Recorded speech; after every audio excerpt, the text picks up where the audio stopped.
안녕하십니까. 잘해낸다입니다. 법무사시험 대비 민법 핵심과 쟁점 강의 민법 정치 제 2회차 계속 진행하도록 하겠습니다. 네, 그 권리남용의 원칙, 쟁점이 권리남용의 원칙, 워낙 흔해서 시험에 안 나올 수도 있는데요. 확실히 알고 넘어가야 됩니다. 이 개념, 건물 철거 청구가 권리남용에 해당하기 위한 객관적인 요건의 기준으로는 건물 철거로 인해 토지 소유자가 얻는 이익보다 지상물 소유자가 있는 손해가 현저히 더 클 것. 객관적인 요건, 손해가 더 현저히 더 커야 된다. 이 토지 이용권에 관한 합의가 성립되지 않은 것이 토지 소유자의 귀책 사유에 때문일까. 그 다음에 건물 소유자가 토지 이용권이 없음을 모르고 악의이고, 그 다음에 중과실이 없을 것. 그러니까 모르는 거는 선이네요. 선이고 중과실이 없을 때 이 건물 청구는 권리남용에 해당한다는 거죠. 권리남용이 인정되면 토지 소유자는 토지 사용 이익 상당의 부당이익 반환 청구를 할 수 있습니다. 네. 그러니까 나무 토지에 건물을 지어가지고 살고 있는 경우 그 건물을 철거하려고 요청을 하려면은 어떻게 하느냐. 근데 토지 소유자라고 해서 마음대로 건물을 철거 청구를 할 수 없어요. 잘못하다가는 권리남용에 해당하는 경우가 있다는 거죠. 그 객관적인 요건이 바로 토지 소유자가 얻는 이익보다 지상물 소유자가 있는 손해가 엄청 클까. 그런 토지는 좀 호당받지만 하는데 그 지상 건물은 빌딩이 엄청 가치가 높고 이런 거는 철거 청구를 할 수가 없는 거예요. 그냥 돈으로 환가에다 달라고 하게 되는 거죠. 그리고 토지 이용권에 관한 합의가 성립되지 않은 게 토지 소유자의 귀책 사유다. 그러니까 건물 소유자는 자기 건물이 튼튼한 건물이 있으니까 이거를 부실 수는 없으니까 토지를 내가 사겠다라고 정당하게 노력을 했는데도 토지 소유자가 터무니없이 비싼 가격을 받으려고 안 받아들여지는 거 이런 거라든가 뭐 이런 귀책 사유가 뭔가 있어야 되고요. 그 다음에 건물 소유자는 자기는 정당한 건물을 소유하고 있다. 그 토지 이용권이 있는 걸로 알고 있었다 이런 얘기죠. 그러니까는 나무 땅에다가 건물을 지은 거잖아요. 그리고 그런데 그 토지 이용권이 없음을 모르는데 몰라야 되고 소유해야 되고 그게 이제 중과실이 없으면 이제 토지 소유자의 건물 청구 청구가 권리남용에 해당한다는 겁니다. 자, 그러면은 권리남용이 인정되면 토지 점유자는 민법 제213조의 단서에 점유할 권리가 있어서 정당 권리남용이 인정되니까는 토지 점유자는 정당한 권리가 있다. 그래서 토지 발환을 거부할 수 있습니다. 그렇지만 거기에서 사용 수익을 받고 있잖아요. 그거를 정당화해 주는 것은 아닙니다. 권리남용이 있다고 해서. 그래서 결국은 법률상 원인 없이 타인 소유의 토지로부터 차임 상당의 이익을 얻고 있는 거잖아요. 남의 토지를 빌렸으면은 거기 임차료를 최소한 토지 임대료를 내야 되는데 임차료를 내야 되는데 안 내고 있으니까 그 차임 상당의 이익을 얻고 있고 토지 소유자는 그 차임 상당의 손해를 입었다고 할 것이기 때문에 토지 소유자의 부당이득 반환 청구가 인정이 된다.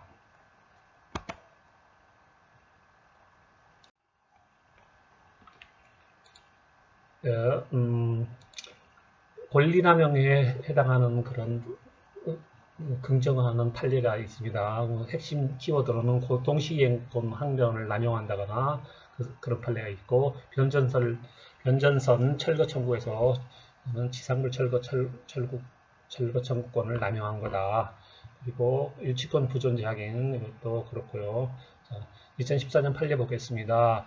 토지 소유자가 자신 소유의 토지에 공작물을 설치한 행위가 인근 건물 소유자에 대한 관계에서 권리남용에 해당하고 그로 인해서 인근 건물 소유자의 건물 사용 수익이 실질적으로 침해되는 결과가 초래했다면 인근 건물 소유자는 건물 소유권에 기한 방해 제거 청구권을 행사해가지고 토지 소유자를 상대로 공작물 철거를 구할 수 있다. 이런 얘기죠.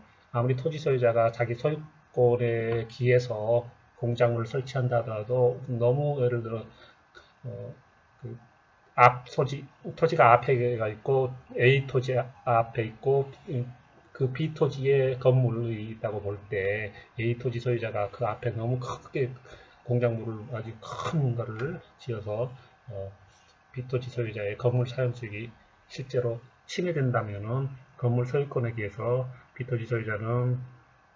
건물 소유자는 방해 제거 청구권을 행사해서 앞에 있는 A 토지 소유자에게 공작물 철거를 청구할 수 있다. 그런 판례입니다. 그 다음에 2014년 판례 하나 또 갑 주식회사가 콘도를 운영하면서 콘도 출입구 쪽 또는 도로 및 주차장으로 이용하던 토지, 콘도 운영, 도로 및 주차장으로 이용하던 토지에 관해서 갑회사에 사례이사했던 우리 소유권 이전 등기를 마친 후 아들인 병에게 다시 소유권 이전 등기를 맞춰줬는데 정 주식회사가 부동산 임의 경매에서 이 콘도 지분을 대부분 매수한 이후 병이 콘도와 토지의 경계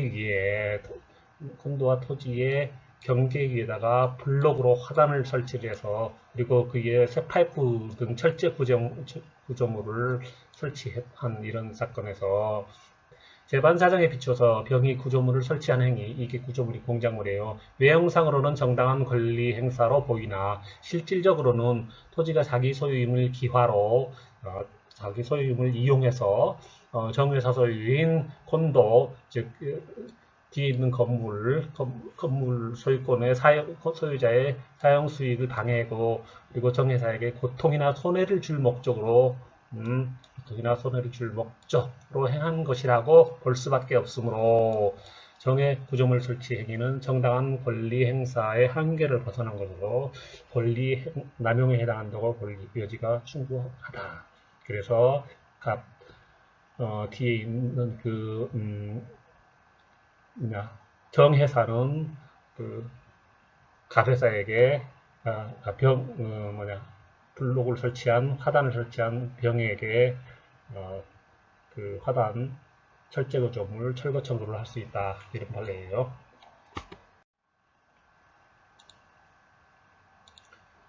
자, 권리남용 긍정 판례. 확정 판결에 기한 집행이 권리남용이 되는 경우에는 그런 경우도 있나 보죠. 집행 채무자는 청구 이의의 소를 제기해서 그 집행의 배조를 청구할 수 있다. 자, 확정 판결에 기한 집행이 권리남용이 되는 경우. 청구 이의 소, 이거는 이제 민사집행법인데 해서 그 집행 배제를 구할 수 있답니다. 확정 판결에 기한 집행의 권리남용에 해당하여 청구 이의 소에 의하여 집행의 배제를 구할 수 있는 정도의 경우라면 그러한 판결금 채권에 기초한 이 확정 판결은 어떤 판결인가? 판결금 채권에 기초해서 다른 권리의 행사, 그러면은 그 집행 말고 다른 권리의 행사, 예를 들면 판결금 채권을 피보전 채권으로 해서 채권자 취소권을 행사하는 것도 역시 허용될 수 없다. 한 가지 판결금 채권이 확정 판결에 의한 집행이 권리남용인데 그거를 살짝 틀어가지고 하는 이런 탈법행위, 그거를 채권자 취소권으로 바뀌었다 하더라도 허용될 수 없다는 그런 판례입니다. 확정 판결의 내용이 실체적 권리관계에 배치된다는 것은 반대된다는 거예요. 확정 판결의 내용이 실체적 권리관계에 배치되는 경우 그 판결에 의해서 집행할 수 있는 것으로 확정된 권리의 성질과 그 내용, 판결의 성립 및 판결 성립 후 집행에 이르기까지 사정, 그 집행이 당사자에게 미치는 영향 등 재반 사정을 종합해 볼 때 이제 판사는 여러한 재반 사정을 종합해 봤습니다. 그렇게 종합해 볼 때 그 확정 판결에 기한 집행이 현저히 부당하고 상대방으로 하여금 그 집행을 수행하도록 하는 것이 정의의 반함이 명백하여 사회생활상 용인할 수 없다고 인정된 거. 엄청난 거죠? 그 집행은 권리남용으로서 허용이 되지 않는다. 여기서 핵심은 확정 판결에 대해 실체적 권리관계에 배치된다 이런 거고요. 그건 집행이 현저히 부당하다는 거고 정의에 반하다는 겁니다.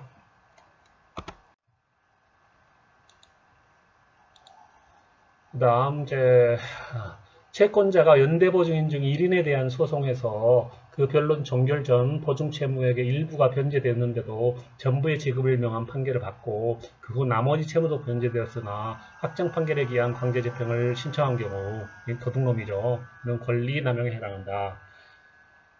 무슨 말인지 알겠죠? 연대보증인 한 명이 이제 채무자가 돈을 안 갚으니까 근데 다행히 연대보증인이 여러 명이 있어요. 그래서 채권자가 연대보증인 중 한 명에게 소송을 하고 있었어. 그리고 그 소송의 변론이 종결되기 전이야. 변론 종결 전. 그래서 뭐 누군가가 연대보증인이 그렇건 하여튼 채무자가 그렇건 보증채무의 일부를 변제됐습니다. 그런데 모른 채 그냥 전부 지급을 명한 판결을 받아가지고 그리고 뭐 그렇다 쳐요. 그리고 나머지 채무도 변제되었는데 이 확정 판결에 기한 강제 집행을 하는 거는 실체적 관계에 부합하지 않잖아요. 이 채권이 없는 건데 강제 집행을 한 거니까 이는 권리남용에 해당한다. 뭐 형사상 사기까지도 할 수 있을 것 같은데요. 재판 청구권의 행사도 상대방의 보호 및 사법 기능의 확보를 위하여 신의성실에 의해서 규제된다. 뭐 이렇게 상대방 보호하고 사법 기능 확보를 위해서 신의성실에 의해서 규제된다는 거예요. 재판 청구권 공법상의 행위이기 때문에 안 될 것 같지만 그것도 된다 이거죠. 법원에서 수회에 걸쳐 같은 이유 등을 이유로 재심 청구를 패소당하여 패소 기각 판결을 받아서 확정이 되었음에도 불구하고 이미 배척되어 법률상 받아들여질 수 없음이 명백한 이유를 들어 같은 내용의 재심 청구를 거듭하는 것은 그죠? 재심 청구 패소했는데 같은 내용을 재심 청구를 거듭하는 것은 상대방을 괴롭히는 결과가 되고 사법 인력을 불필요하게 소모시키는 결과가 되므로 특별한 사정이 없는 한 신의성실의 원칙에 위반해서 이거는 소권을 남용하는 거다. 재판 청구권을 계속 행사하는 거는 허용될 수 없다. 소권의 남용으로 권리 남용입니다. 권리 중에 재판 청구권, 소권 남용이에요.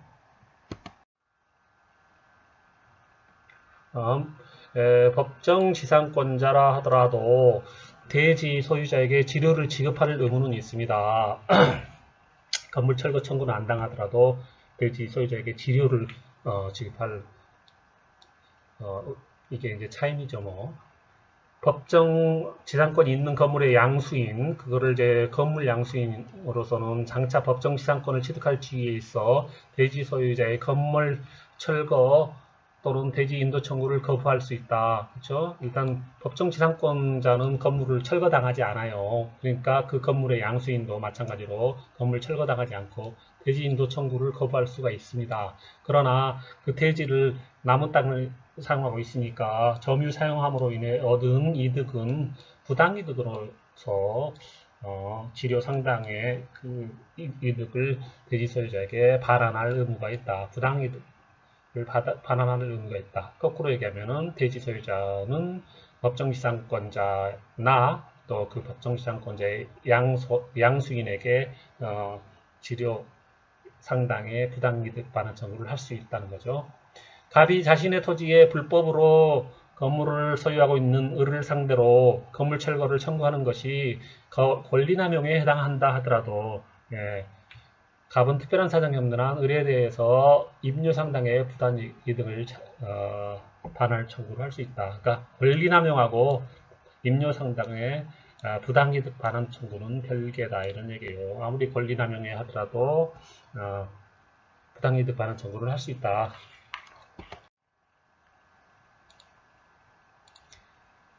2013년 8일에 회사의 대표이사가 대표권을 남용하여 회사 명의 약속음을 발행하였다면 비록 상대방이 그 남용 사실을 알았거나 중대한 사실로 알지 못하여 회사가 상대방에 대하여는 채무를 부담하지 아니한다 하더라도 약소금이 제3자에게 유통될 경우 회사가 소지인에 대하여 어음금 채무를 부담할 위험은 이미 발생하였다 할 것이므로 그 약소금이 제3자에게 유통되지 아니한다는 특별한 사정이 없는 한 경제적 관점에서 회사에 대해서 배임죄에서의 재산상 손해 발생이 위험이 초래되었다고 봄이 상당하다.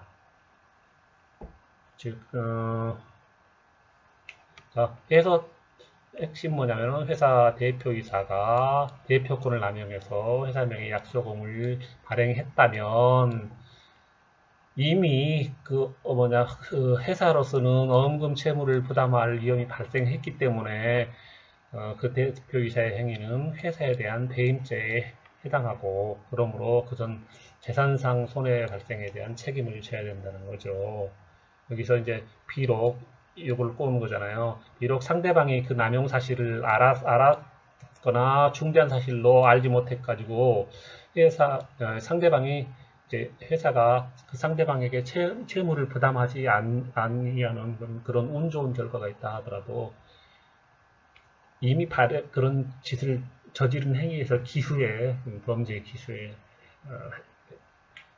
됐기 때문에 배임죄에 해당하는 거죠.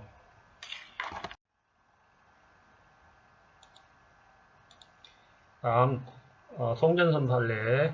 토지 소유자가 토지 상공에 송전선이 설치되어 있는 사정을 잘 알면서 잘 안다.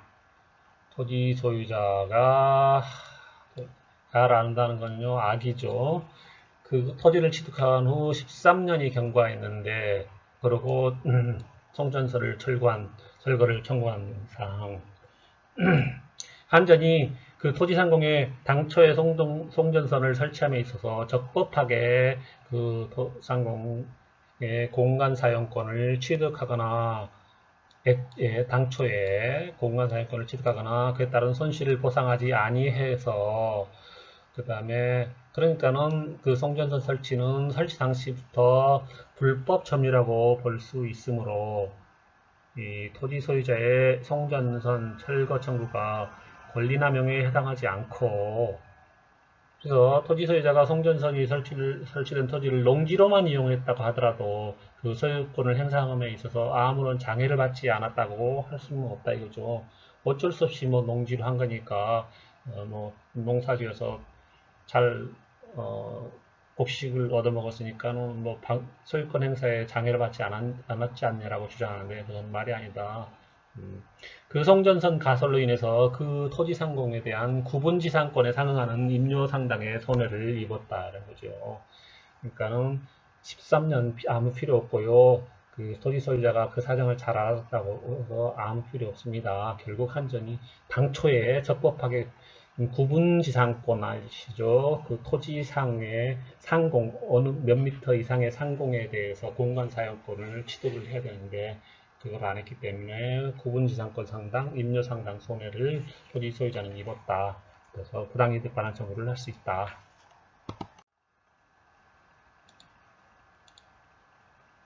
자, 2014년 판례 갑이 을로부터 의뢰병에 대한 공사대금 채권을 양도받아서 병을 상대로 양수금 청구 소송을 제기하여 일부 승소 판결이 확정되었는데 자, 근데 병이 건물의 소유권을 취득하여 정액의 근저당권을 설정해주자 갑이 판결금 채권을 피부전 채권으로 하여 정 등을 상대로 채권자 취소 소송을 제기한 사안에서 자, 채권자 취소 소송을 했는데 여기서 갑과 을이 채권 양도가 소송 신탁에 해당하여 무효로 올 여지가 있다는 사정만으로는 갑의 판결금 채권에 대해 기초한 강제집행이나 권리행사가 당연히 권리남용에 해당한다고 보기는 어렵다. 핵심은 여기 밑줄 친 거죠. 갑이 이제 공사대금 채권 양도받아서 양수금 청구 소송을 제기해서 일부 승소 판결이 확정됐는데 근저당권이 또 하나 거기서 또 그 사이에 설정이 됐었고 그래서 근데 갑이 이제 그 판결금 채권으로 채권자 취소 소송을 이 근저당권은 이 채권자인 자신의 재산상 이익을 해하는 거기 때문에 채권자 취소 소송을 제기를 할 수 있어요. 그랬더니 갑과 을은 그 채권 양도는 소송 신탁액에 해당되니까 이거는 채권 단결금 채권에 기초한 강제집행이나 권리행사가 권리남용이다 라고 주장을 하니까 그렇다는 사정만으로 채권 양도가 소송 신탁에 해당한다는 사정만으로 권리남용에 해당한다고 보기 어렵다 하는 판례입니다.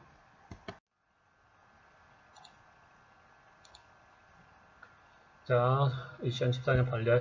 은행이 보증을 하면서 보증금 지급 조건과 일치하는 청구서 및 보증서에 명시적으로 요구하고 있는 서류가 제시되는 경우에는 그 보증이 기초하고 있는 계약이나 이행제공의 조건과 상관없이 그에 의하여 어떠한 구속도 받지 않고 즉시 수익자가 청구하는 보증금을 지급하게 하겠다고 약정하였다면 이는 주체무자에 대한 관계에서 부정성을 지니는 통상의 보증이 아니라 주체무자인 보증 의뢰인과 채권자인 수익자 사이에 원인관계와는 독립되어서 원인관계에 기한 사유로는 수익자에게 대항하지 못하고 수익자의 청구가 있기만 하면 은행에 무조건적인 지급 의무가 발생하게 되는 이른바 독립적 은행 보증이다. 이러한 독립적 은행 보증의 보증인으로서는 수익자의 청구가 있기만 하면 보증서에 기재된 금액을 지급할 의무가 있으며 이 점에서 수익자 보증 의뢰인 사이에 원인관계와는 단절되는 추상성, 무인성이 있다.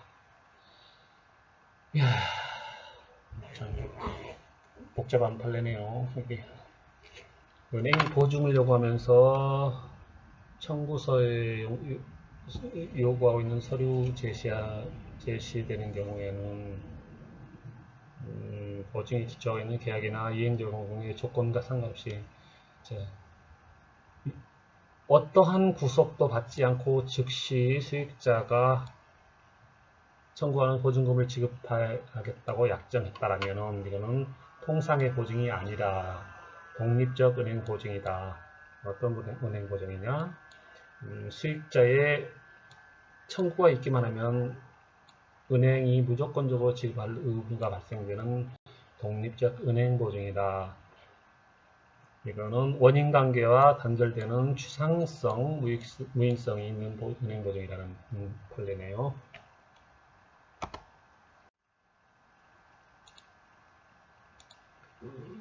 독립적 은행 보증의 경우에도 그런데 신의성실 원칙이나 권리남용의 원칙 적용이 완전히 배제되는 것은 아니므로 수익자가 실제로는 보증의뢰에게 아무런 권리를 가지고 있지 못함에도 불구하고 은행보증의 추상성과 무인성을 악용해서 보증인에게 청구를 하는 것임이 객관적으로 명백할 때는 권리남용에 해당하기 때문에 이런 게 허용될 수가 없다는 거죠. 이와 같은 경우에는 보증인으로서도 수익자의 청구에 따른 보증금의 지급을 거절할 수 있으나 수익자가 보증금을 청구할 당시에 보증의뢰인에게 아무런 권리가 없으니 객관적으로 명백하여 수익자의 형식적인 법적 지위 남용이 별다른 의심 없이 인정될 수 있는 그런 예외적인 경우가 아닌 한 권리남용을 쉽게 인정해서는 아니 된다. 알겠죠?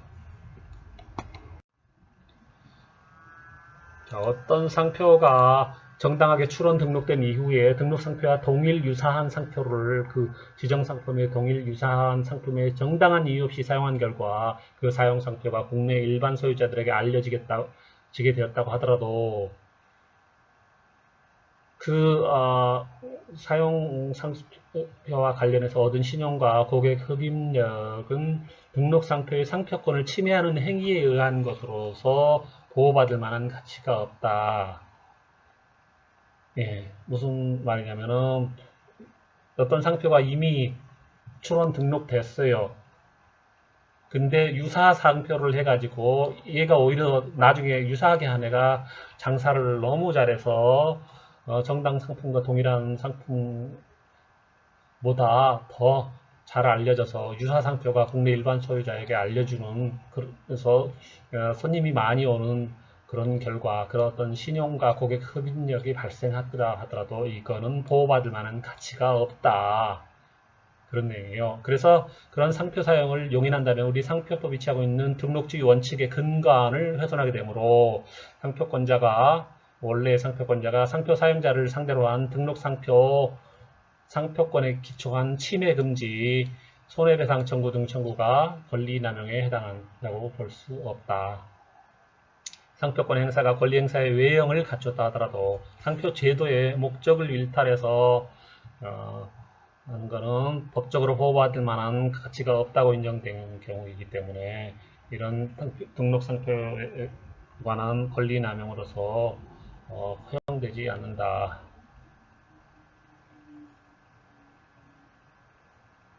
그러니까는 이건 조금 다른 내용이에요. 상표권 행사가 권리 행사의 외형을 갖췄다 하더라도 그 상표제도의 목적을 일탈해서 공정한 경쟁 질서와 상거래 질서를 어지럽히고 그런다면은 그 상표권 행사는 등록 상표에 대한 권리 남용이 되기 때문에 또 허용되지 않는다는 걸로서 앞에 내용하고 조금 다른 내용입니다.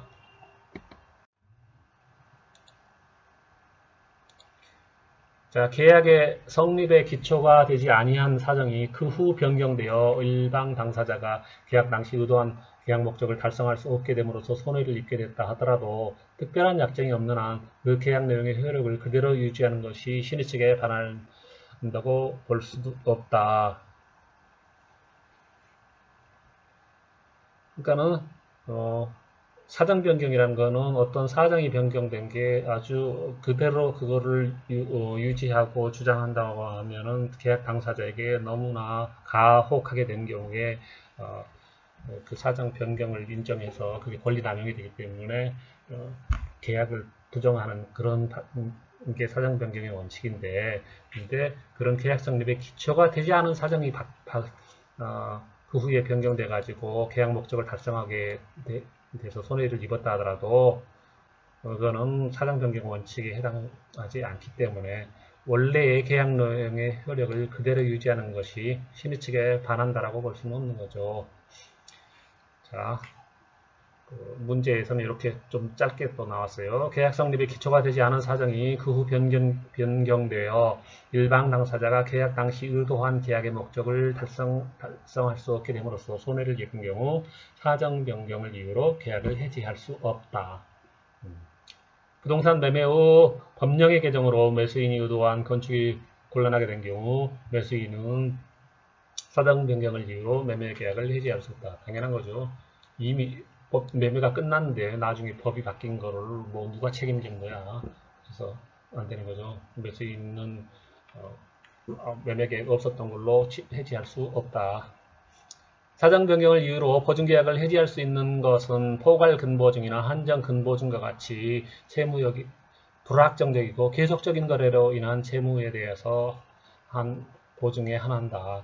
그렇죠.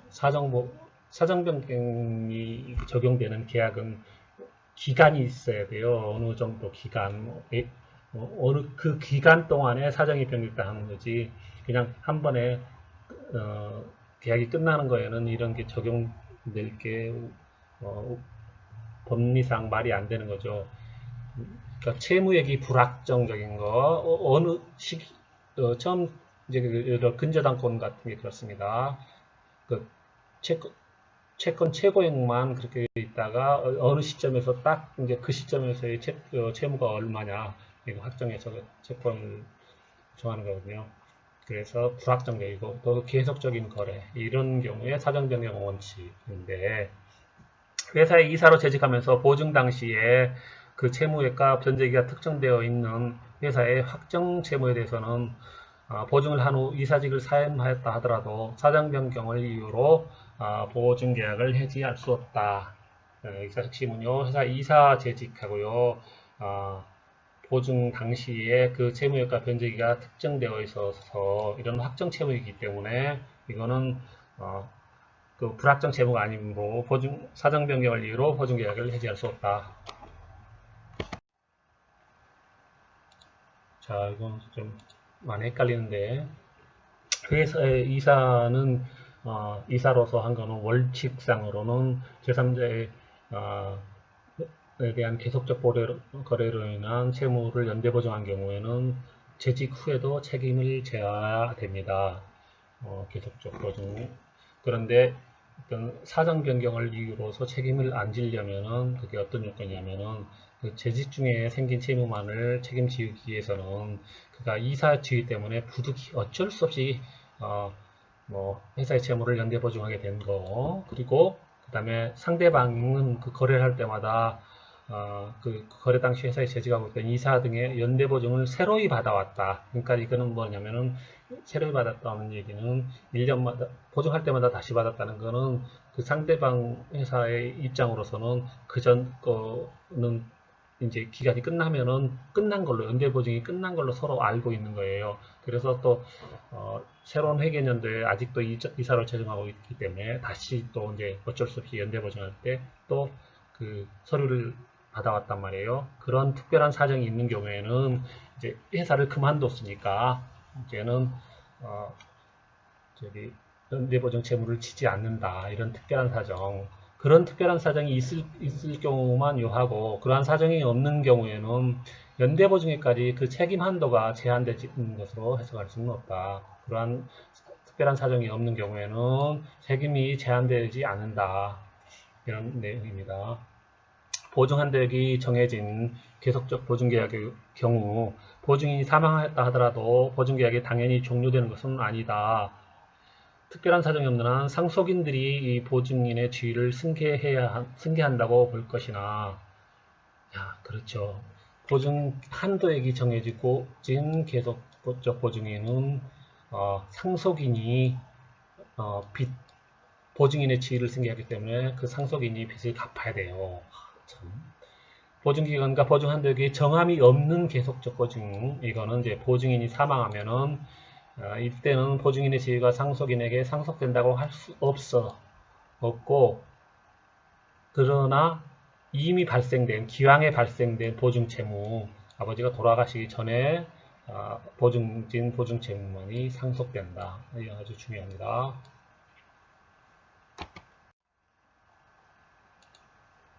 자, 계속하겠습니다. 사정변경의 원칙. 확정 채무에 대한 보증은 사정 변경을 이유로 한 해지는 불가능하나 신의 측에 의해서 그 책임에게 제한은 가능하다. 네, 확정 채무에 대한 계속적 보증은 사정 변경을 이유로 해서 해지는 불가, 그러나 책임액 제한은 가능. 특정 채무를 보증하는 그런 일반적인 보증의 경우에도 신의 측을 근거로 보증 책임을 전하는 것이 예외적으로 허용될 수 있다. 자, 그 계속적 거래관계로 인한 계속적 보증에 대해서만 사정 변경을 이유로 한 그런 해지가 가능한 걸로 하는데, 일반 보증, 특정 채무도 예외적으로 신의 측을 근거로 보증 책임을 제한하는 게 허용되는 경우가 있다. 그런 판례입니다. 자, 실효의 원칙. 소멸시효의 대상이 아닌 권리도 실효의 원칙이 적용될 수 있다. 자, 소멸시효의 대상이 아닌 권리도 실효의 원칙이 적용될 수 있다. 그 다음에 실효의 원칙 적용 여부는 당사자의 주장이 없더라도 법원의 직권으로 판단할 수 있다. 네, 법원 직권 판단, 실효의 원칙, 법원 직권 판단. 실효의 원칙은 항소권과 같은 소송법상 권리에도 적용될 수 있다. 종전 토지 소유자가 자신의 권리를 행사하지 않았다는 사정은 그 토지 소유권을 적법하게 취득한 새로운 권리자에게 실효의 원칙을 적용함에 있어서 고려해야 될 것은 아니다. 그러니까 종전 토지 소유자의 권리 불행사가 새로운 권리자에게까지 연장되는 것은 아니다. 실효 원칙 적용할 때. 토지 소유자가 그 점유자에 대하여 부당이득 반환 청구권을 장기간 적극적으로 행사하지 아니했다는 사정만으로 부당이득 반환 청구권이 실효의 원칙에 따라서 소멸되었다고 볼 수는 없다. 네. 토지 소유자의 점유자에 대한 부당이득 반환 청구권은 실효의 원칙이 적용되어서 무조건 소멸됐다라고 볼 수는 없다. 징계 면직 처분에 불복하던 근로자가 이의 없이 퇴직금을 수령하고 다른 생업에 종사하다가 징계면직일로부터 2년 10개월 후에 제기한 해고 무효확인 청구는 허용될 수 없다. 예. 일단 처음에는 면직 처분에 불복했어요. 그러나 이유 없이 퇴직금을 수령했어. 그리고 다른 생업에 종사해서 이미 돈을 벌고 있어요. 그리고 이미 또 2년 10개월이 지난 다음에 무효 확인을 청구했다. 이거는 허용될 수 없다는 판례입니다. 모순행위 금지의 원칙, 금반환의 원칙. 자기가 원래 먼저 했던 선결된 행위와 모순된 행위를, 후행 행위를 할 수 없다. 그런 원칙이고요. 금반환의 원칙은 자기가 했던 말과 반대되는 말을 하는 것을 금한다는 그런 원칙입니다. 용어 해설로 보면은 근저당권자가 임차인의 주민등록상 주소가 등기부상 표시와 다르다는 이유로 임대차의 대항력을 부정하는 주장이 신의 측에 비추어 용납될 수 없는 경우에는 예외적으로 그 주장을 배척할 수 있으나 근저당권자가 근저당권 설정에 앞서 임차인의 주민등록상 주소가 등기부상 표시와 다르다는 사정을 알았거나 알 수 있었다는 사정만으로는 임대차의 대항력을 부정하는 근저당권자의 주장이 신의 측에 위배된다고 할 수는 없고, 근저당권자의 권리 행사가 상대방의 신의에 반하고 정의관념에 비춰 용인을 낼 수 없는 정도의 상태에 이른다는 그런 특별한 사정이 구체적으로 인정돼야 한다. 예, 핵심은 그거네요. 근저당권자가 근저당권 설정하기 전에 임차인의 주민등록상 주소가 등기부랑 다르다는 사정을 알았다는 거나 또는 뭐 알 수 있었던 그런 사정이 있었다고 해서 그렇기 때문에 그것만 가지고는 그 근저당권자가 임대차의 대항력을 부정하는 게 신의 측에 반하는 행위다라고 할 수는 없다. 그런 내용이죠. 당사자는 신의에 따라 성실하게 소송을 수행해야 되는 것이나 어떤 사실에 관한 법률적 평가를 달리하는 해서 주장하는 것만으로는 금반의 원칙에 나 신의 성실의 원칙에 반한다고 할 수가 없다. 그렇죠? 어떤 사실에 관해서 법률적 평가를 달리하는 주장 소송하면서 얼마든지 할 수 있는 거죠. 따라서 이 사건의 동구가 제1심에서는 제1차 이사의 소집 절차가 적법함을 전제로 한 주장을 했다가 2심에 있어서는 이사의 소집 절차에 하자가 있었다고 주장했다 하더라도 그러한 주장이 금반 원칙이나 신의 성실 원칙에 반한다고 할 수는 없다. 이건 페이지를 나누기가 애매해서 한 방에 다 했는데 추심명령 또는 전부명령이나 확정일자에 있는 증서에 의해서 채권 양도를 받은 다수의 다른 채권자들이 제3채무자를 상대로 추심금 청구 등의 소송을 제기해서 재판이 진행 중인 사실을 알고 있는 그런 전부채권자가 제3채무자로부터 소를 제기하여 다른 채권자들과 같은 기회에 배당받을 것을 권유받았음에도 불구하고 소송을 제기하는 등 아무런 조치를 취하지 않고 있다가 다른 채권자들이 제기한 소송이 모두 법원의 조정에 가름하는 결정으로 확정되어서 제3채무자가 다른 채권자들에게 전부 채권의 전액에 상당하는 조정금액을 전부 지급한 후에 비로소 자신의 채권의 지급을 구하는 것이라 하더라도 이게 무슨 내용이냐면 채권 양도를 받은 다른 채권자들은 추식무 청구 소송을 진행해서 그거를 재판을 진행하고 있어요. 근데 또 여기에 나오는 다른 하나 전부 채권자 전부 명령을 받은 전부 채권자는 그 제3자가 그 추징금 소를 제기했으니까 거기에 참여해서 배당을 받을 수도 있는데 그렇게 권유를 받았음에도 불구하고 아무런 조치를 취하지 않아서 다른 채권자들이 대간이 추징금 소송에서 법원이 이제 조정 결정을 내서 이 전부 채권자의 전부 채권자가 예를 들어 1억의 전부 채권을 받았다고 하면 그 전액에 상당하는 금액을 전부 다 다른 채권자들에게 지급을 해버렸다. 제3채무자는 지급을 이미 했다 하더라도 전부 채권자가 제3채무자의 위와 같은 전부 제2의 명시적 또는 묵시적인 승낙한 바가 없는 이상 전부채권자가 제3채무자에 대해서 스스로 전부채권을 포기한다거나 행사하지 않기로 한다는 신의를 준 것이라고 볼 수 없으므로 전부채권자가 다른 채권자들과 통모해서 이와 같은 결과를 초래하게 하였다는 등의 특별한 사정이 없는 한 전부채권자의 전부금 청구는 정당하다. 그래서 경위관념에 비추어서 용인될 수 없는 권리 행사라고 볼 수는 없다. 그래서 이런 전부금 청구는 신의성실 원칙에 위배되지 않는다. 이해되셨습니까?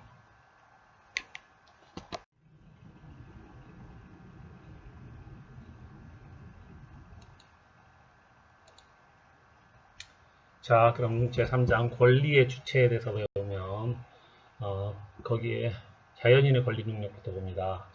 자연인의 시작은 바로 태아죠. 그럼 태아는 어떤 권리 능력을 가지고 있느냐? 태아의 권리 능력. 태아는 손해배상 청구권에 관해 이미 출생한 것으로 본다. 이미 출생. 상속순위에 관해서 재산상속순위에서 이미 출생한 것으로 본다. 그리고 유증에 관해서도 이미 출생한 것으로 본다. 그래서 손, 상, 유 얘는 이미 보는데요. 이미 출생한 것으로 태아가. 그래서 그러나 사인증여나 증여, 유증하고 증여는 다른 겁니다. 사인증여나 유증여는 태아에게 권리 능력을 인정할 수 없다. 헷갈리면 요거가 사인증여하고 증여는 권리 능력 인정 안 된다는 요거 하나만 알고 나머지 손상 유증은 권리 능력이 인정된다 이렇게 외우면 되겠어요. 그 다음에 부는 포태 중인자에 대해서 인지할 수 있다.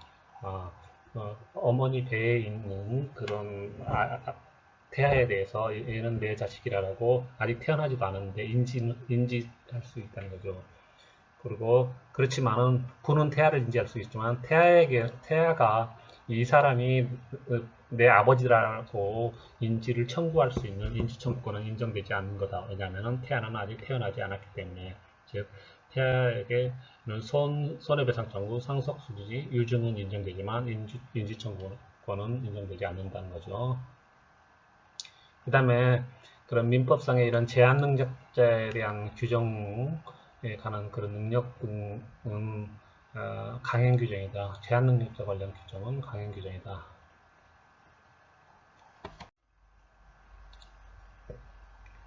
의사무능력자의 행위능력. 의사무능력 여부는 구체적인 법률 행위에 관련하여 개별적으로 판단된다. 개별적 구체적으로 판단하기 때문에 피성년 후견 개시 또는 피성년 또는 피한정 후견 개시 심판을 받았는지 여부하고는 일치하지 않는다. 의사무능력자가 채권자와 금전 소비 대차 계약을 체결하고 그 차연금 채무를 담보하기 위하여 자신 소유의 부동산에 근저당권을 설정하여 준 후 이 근저당권에 기한 임의경매 절차가 진행되어 배당이 실시된 경우에 의사무능력자의 법정대리인 등은 이 배당 절차에서 이 근저당권 및 비담권 채권의 부존재를 주장해서 채권자의 배당액에 대해서 이의하고 나아가 채권자를 상대로 배당이의 소송을 제기하는 것이 가능하다. 그러니까 무슨 얘기냐면 의사무능력자 정당한 판단을 할 수 없는 그런 자가 금전소비대차 돈을 빌리는 계약을 하고 그 다음에 그러니까는 그 돈을 빌려준 채권자 놈이 이거를 악용을 해서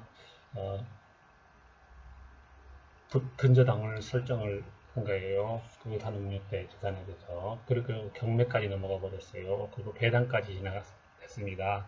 그런데 그제사 의사무능력자의 법정대리인이 이제 원인 채권인 근저당권 채하고 배담보 채권이 부존재하다. 왜냐하면 의사무능력자 상태에서 금전소비 대차 계약을 체결했기 때문에 무효다.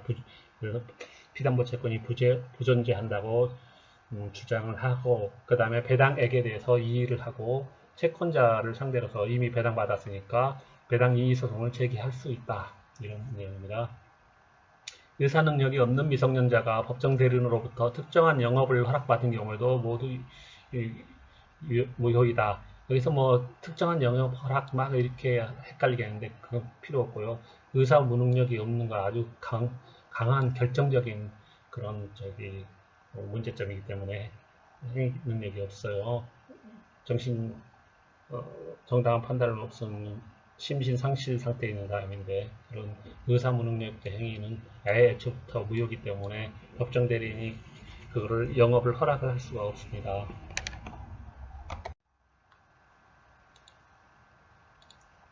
한편 의사무능력자나 소유자가 근저당권 설정 계약의 무효를 주장하면서도 그 근저당권에 의한 임의경매 절차에 배당을 통해 그에게 배당된 돈을 수령하는 등의 행위가 객관적으로 보아 경락인으로 하여금 이 임의경매 절차를 유효하게 한다는 신뢰를 갖게 하는 정도에 이르렀다면, 자, 무슨 내용이냐? 의사무능력자가 아까 말한 대로 그렇게 그 경매까지 갔어요. 근저당권 설정. 그런데 이제 소유자가 무효를 주장하면은 배당금을 안 받아야 되는데 그 배당금을 소유자도 받을 수 있는 경우거든요. 왜냐하면 이제 10억에 해당하는 게 그 채권자들이 다 워낙 몇 명 안 돼가지고 다 해서 한 뭐 5억만 가져가고 나머지 5억이 됐으면 그 경매에서 차액은 원래 소유자에게 돌려주는 거거든요. 그래서 그 돌려주는 절차가 배당에 의해서 받는데 그러면은 그 돈을 수령하지 않아야 되는데 무효라고 주장하면서 수령을 했다. 이런 행위가 객관적으로 와서 경락인에게는 경락인 뭡니까? 경매를 받은 사람, 요즘은 매수인이라고 해요. 경매 받은 사람도 매수인이라고 합니다. 그런 사람은 이미 경매 절차가 유효하다는 신뢰를 가졌잖아요. 그래서 그 후에 이제 경매 절차의 무효를 주장하는 것은 금반원의 원칙이라든가 신의칙 위반에 해당한다고 볼 만한 그런 사정이 있는 경우에는 의사무능력자나 소유자가 경락인을 상대로 다시 근저당권 무효를 주장하면서 소유권 이전 등기 말소를 하는 소를 제기할 수가 없어요. 그러나 아직 배당금을 수령하지 아니한 의사무능력자나 소유자가 배당 절차에서 그 근저당권 결정 계약을 무효를 주장해서 배당 이의를 하는 것은 부당하다고 할 수 없다. 배당금 수령하면 안 되는 거죠.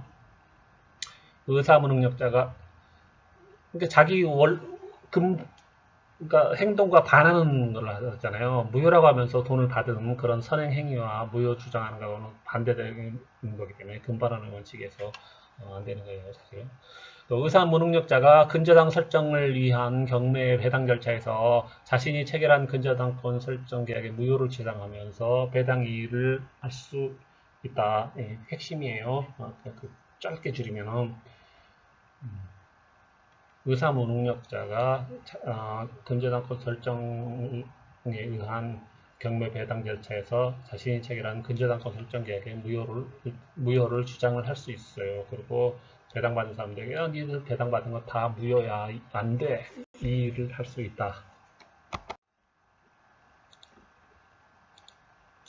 의사무능력자가 사실상의 후견인의 보조를 받아 사실상의 후견인의 보조를 받아 대출계약을 체결하고 자신 소유 부동산에 관해서 근저당권을 설정한 경우 의사무능력자의 특별대리인이 이 대출계약이나 근저당권계약의 설정계약의 무효를 주장하는 것은 신의칙상 허용될 수 없다. 사실상의 후견인도 인정이 되네요. 의사무능력자가 사실상의 후견인이었던 아버지의 보조를, 그 사람이 아버지였어요. 보조를 받아서 자신의 명의로 대출계약을 체결하고 자신 소유 부동산에 관해 근저당권 설정하고 그 다음에 의사무능력자의 여동생이 특별 대리인으로 선임되어서 그러니까 아버지는 대출받고 나중에 의사무능력자의 여동생 딸을 시켜가지고 딸을 특별 대리인으로 해가지고 대출계약이 무효다라고 주장을 하는 경우 이거는 무효주장은 거래관계에 있는 당사자의 신뢰를 배신하고 정의에 반하는 관념에 반하여 예외적인 경우에 해당하지 않는 한 의사무능력자에 의하여 행하여진 법률행위의 무효를 주장하는 것이 신의 측에 반하여 허용되지 않는다고 할 수는 없다. 이건 또 다른 내용이에요. 어쨌든 무효주장이 의사무능력은 강행규정이기 때문에 그런 법률 신의 측에 반해서 허용되지 않는다라고 할 수는 없다.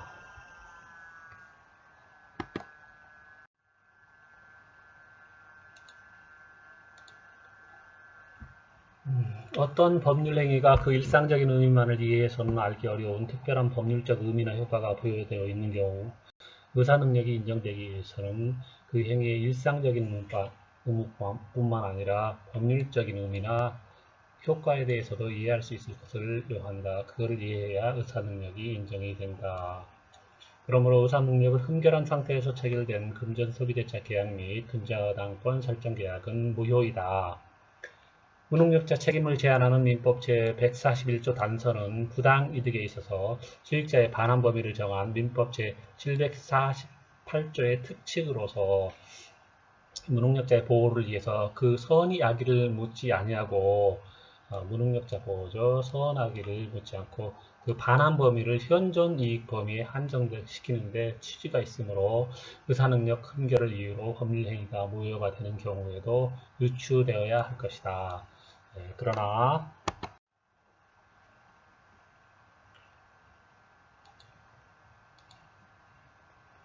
자, 법률상 원인 없이 타인의 재산 또는 업무로 인하여 이익을 얻고 그로 인해서 타인에게 또 손해를 가한 경우에는 그래서 얻은 이익이 금전상 이득인 때는 그 금전을 취득한 자가 소비하였는가 여부를 불문하고 현존한 것으로 추정한다. 그래서 이 현존하지 아니함은 그를 주장하는 자, 즉 의소무능력자 중에서 금전으로 취득한 이익이 현존하지 않고 다 써버렸기 때문에 갚지 않겠다라고 주장을 하는 거죠. 자, 의사무능력자가 자신이 소유하는 부동산에 대해서 근저당권을 설정해주고 금융기관으로부터 대출을 받았어요. 그러면은 대출을 받은 그 돈이 의사무능력자에게 남아있을 거잖아요. 그런데 그 돈을 자기가 안 갖고 있고 제3자에게 대여를 해버렸습니다. 그러고서 이제 배째라고 하는 거예요. 은행한테. 그러면은 은행은 어떻게 할 수 있느냐. 이 대출거래 약정이 무효니까 원상회복을 해서 대출금 자체를 반환을 구할 수는 없죠. 왜냐하면 상대방이 의사무능력자니까. 그렇지만은 이 대출로서 받은 이익이 이 제3자에 대한 대여금 채권, 제3자에게 돈을 빌려줬지만은 그거는 돈을 받아낼 수 있는 대여금 채권이라는 걸로 존재하는 거예요. 또는 부당이득 반환 채권의 형태로 존재하므로 이런 현존 이익인 채권의 양도를 구할 수 있다.